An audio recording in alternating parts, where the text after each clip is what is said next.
Most people don't realize this, but their weekends are some of the most destructive times that people have with their goals and with their dreams, and most people don't even realize the amount of destruction that they create on weekends and when they have free time or holidays. Driven Mofos, welcome back to another episode of The Underestimated Entrepreneur. Now, once again, if you haven't been listening to this podcast, I do have to apologize for the audio quality. I hope that it's okay. I am recording all the way from Bali. Jess and myself are away here for a couple of weeks. It's our first holiday in 4 years. I'm stoked to get away. But I really wanted to talk about something today that is super important that I don't think most people think about, and that is the destruction of their own goals on weekends and when they're on holidays. So let's talk about it. Now, for those of you who don't know who I am, I'm Michael Mojo, founder of Mojo Human Performance Institute, where we focus on business, mindset, and lifestyle hacking for driven mofos. And the reason why I do these episodes is that most people waste their life, and I just don't want you to be one of them. So let's talk about holidays and weekends. Now, this is something that most people in the westernized world crave. I know a lot of Australians crave long weekends, public holidays, weekends, without realizing how destructive those times are to most people. Now, I speak to a lot of people on average. We have tens of thousands of people that come to our events. We've had, I privately consult some of the highest performers on the planet, from professional athletes to rich listers to high-level business owners to, I guess you could say, high-level corporates or things like that. Now, most people don't really think that they work hard from Monday to Thursday. Like, they'll go to the gym, they put in the hours, they put in the effort, they put in the energy, and they work hard Monday to Thursday. Friday night comes and their eating turns to shit. They start drinking more alcohol. They pull late nights. They go out and they spend more money than what they have. They'll go shopping. And most people do stuff that is destructive to their goals and their dreams on weekends. This is the same for public holidays. This is the same for holidays. I remember when I was on a cruise with my family, we went up to Fiji. This was like a family trip we did Christmas years ago. And a whole bunch of my family and extended family all went on this big long holiday on a cruise ship. And I remember speaking to the captain, and he said on average, the average person puts on around about 2 kilograms per week. Now, that is a massive excessive calories. Huge. That's almost, for most people, that's doubling the amount that they eat daily for a week, doubling the amount. Then, consuming alcohol and stuff like that on top of it. So not only are you fucking up your physical body, your hard work, your effort, your energy, you're gaining weight, which is probably making most people feel more sluggish, more lethargic, more tired. Then we'll include alcohol on that. So most people, when they go on holidays, consume excessive amounts of alcohol, which you're essentially doing brain damage. It is well known that alcohol damages your brain in some way, shape, or form. I mean, extended uses of it definitely do. Small term, maybe not so much. But again, it's not helping with brain function. Most people then stay up late at night. So not only are they changing their sleeping habits, they're also fucking up their hormonal cycles. And so this is just most people, right? And I saw this on the cruise ship. And I found it really, really interesting that people would work so hard to get ahead financially and put money away to go on holiday. And then they would blow all that money just on a holiday, mainly on food, on alcohol, and on buying shit that they didn't really need. Watching tourists go to, and I used to do it as well, by the way, go to the little stalls and buy random shit that they didn't need, like a pair of $2 flip-flops, or whether it be their fifth sarong that they wrap around themselves near the pool that has Bali, Indonesia on it, or buying another fucking tea towel, or buying a bottle opener that's shaped like a giant penis. If anyone who's been to Bali, you'll see those all over the place. But my point is that people work so hard to get ahead in life, and I don't think most people think about this. They work so hard to get ahead financially, and then they go and blow it on holidays. And on those holidays, they buy shit that is destructive to their goals. It doesn't really help them. It might only be $500, which I wouldn't say is a lot of money, but I don't know. There might be people who are listening to this who $500 is a lot of money. Money is always relative to your goals, your dreams, and where you're at in life. So I don't want to come across as fucking ignorant or anything like that for anyone who's listening. But if someone spends an extra $500 on shit that they don't need, that's $500 that could have gone towards their mortgage, or it could have gone to paying down a credit card debt, or it could have gone towards doing something nice with family, like even enjoying a nice meal or something like that when they do get back from their holidays. But I just see that people go out and buy a $2 pizza and then, or a $15 all-you-can-eat buffet and eat the most shittest quality food, but then go out and buy $100 worth of shit for friends and family for when they come back from holidays, like 15 bintang t-shirts here in Bali, or 18 stubby holders or beer holders or whatever you want to call them. Just shit that they don't need. Why do they do it? Because it's instantly gratifying and it makes them feel good in the moment. But that also comes at a cost, and most people don't know that cost. They don't think about that cost, and that cost is their health. That cost is their mindset. That cost is the relationship that they have with themselves, because they're going to get home, look in the mirror and go, I fucking hate myself. I feel like shit. I'm tired. And they're going to have a week to recover from their holiday. And then they're going to go back to work, probably feel crappy, go back to the gym, look in the mirror, feel like crap. And so there's a consequence of living life that way. And I know there are a lot of people who are probably listening to this, because I have this come up a lot at my events where people say, but Michael, you're supposed to have fun in life and you're supposed to enjoy it. The question is that really enjoying it, or is that doing what everybody else does because that's what you think enjoyment is? Is there better ways of enjoying life? I mean, personally, I enjoy going to the gym. Is that more or a different enjoyment than getting drunk?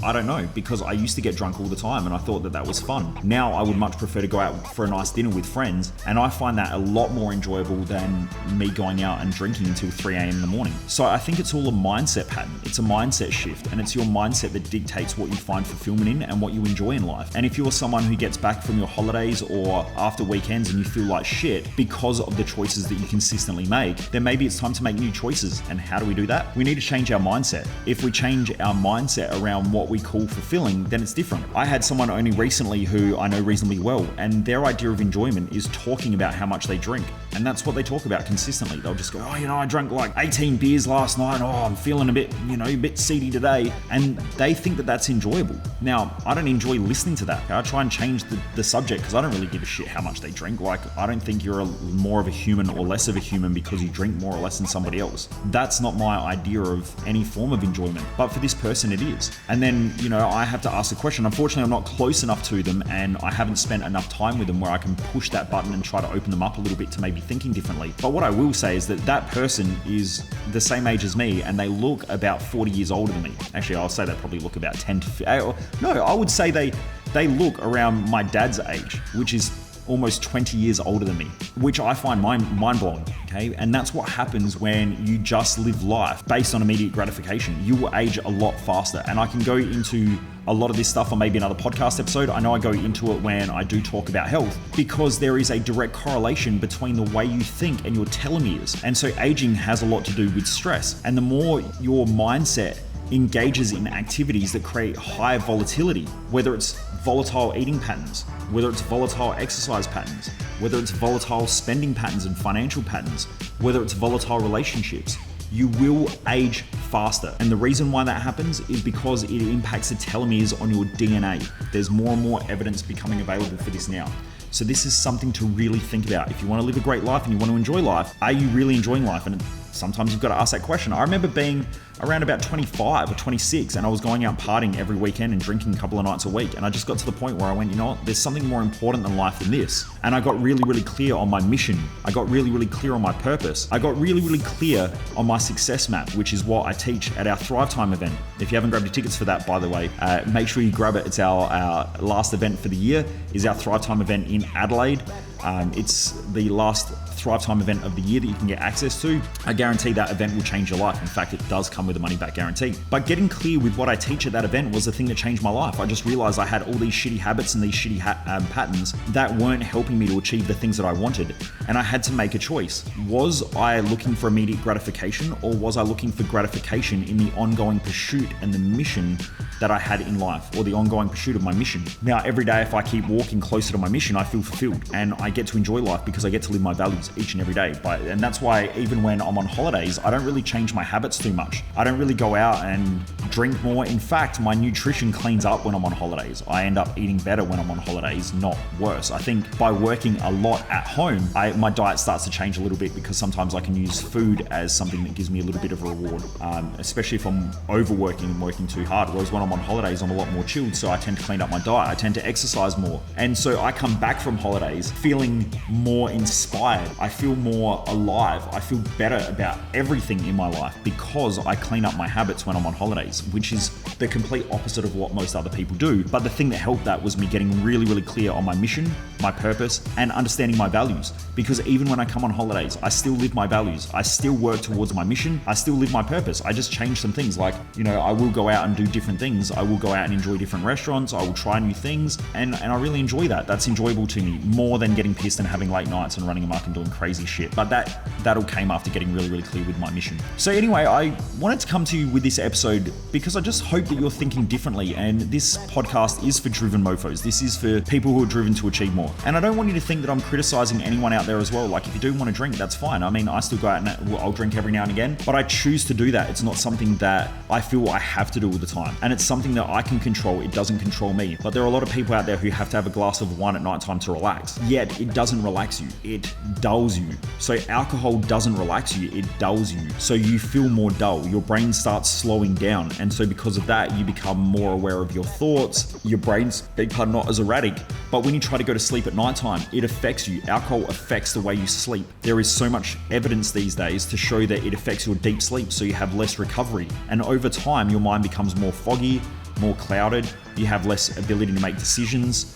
You become more dull just about life. And some people maybe need that dullness, I'm not sure. But I don't want anyone to think that I'm criticizing people for the way they act and the way that they behave. If you're someone who loves to go on holidays and blast yourself for 2 weeks, then that's fine. But I'm just hopefully giving a perspective on some areas that some of you out there may want to clean up and just improve life. I was just saying to Jess the other night, if someone said to me back 15 years ago, you could go to Bali and not drink and not go out every night and enjoy yourself more, I would think you're a fucking clown. Because when I went to Thailand when I was 21 with, I think, about 8 of my mates or 9 of my mates, I literally woke up, drunk, partied, had sex, drunk, partied, run amok, blew all my cash. And I think I literally had no money in my bank account. So if I got stuck in Thailand, I was fucked. There was no way I could have got home because I didn't have any money and I wasted every last cent that I had on that holiday. Now, when I look back, was it fun? Yeah, I had heaps of fun. From what I remember anyway, but I was pretty